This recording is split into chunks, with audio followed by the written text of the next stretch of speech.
cruel, Sophie said. Everything alive needs food of some sort, even trees and plants. The north wind is alive, the BFG said. It is moving. It touches you on the cheek and on the hands, but nobody is feeding it. Sophie was silent. This extraordinary giant was disturbing, disturbing, disturbing her ideas. He seemed to be leading her towards mysteries that were beyond her understanding. A dream is not needing anything, the BFG went on. If it is a good one, it is waiting peaceably forever until it is released and allowed to do its job. If it is a bad one, it is always fighting to get out.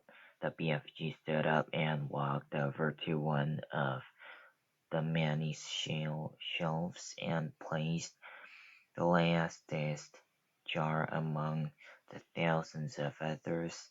Please, can I see some other of the other dreams? Sophie asked him. The BFG hesitated.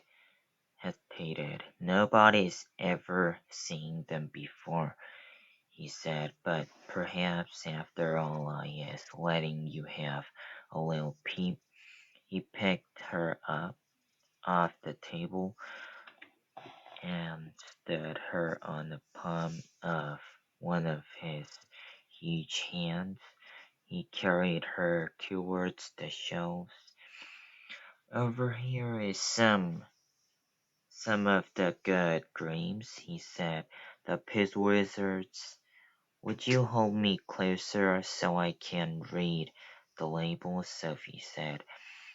My labels is only telling bits of it, the BFG said. The dreams is usually much longer. The labels is just to remind me. Sophie started to read the labels. The first one seemed long enough to her. It went right round the jar, and as she read it, she had to keep turning the jar. This is what it said.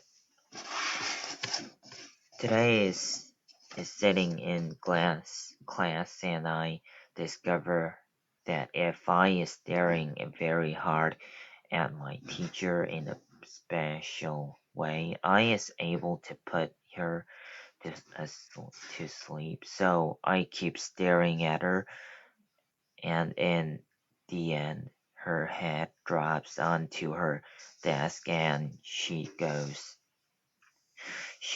fast to sleep and snorkels loudly.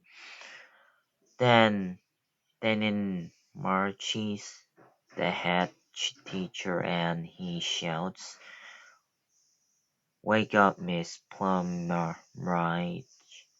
How dare you go to sleep in class? Go fetch your hat and coat and leave this school forever."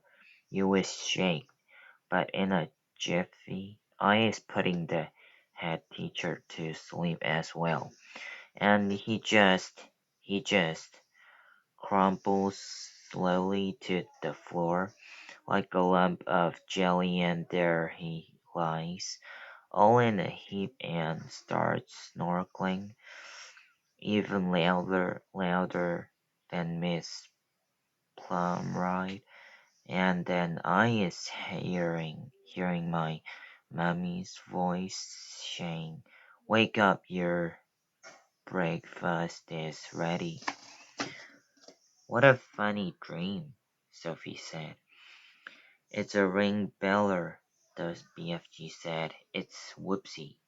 Inside the jar, just below the edge of the label, Sophie could see the putting to sleep dream lying peacefully on the bottom, pulsing gently. Sea green, like the other one, but perhaps a trifle larger. Do you have separate dreams for boys and for girls? Sophie asked.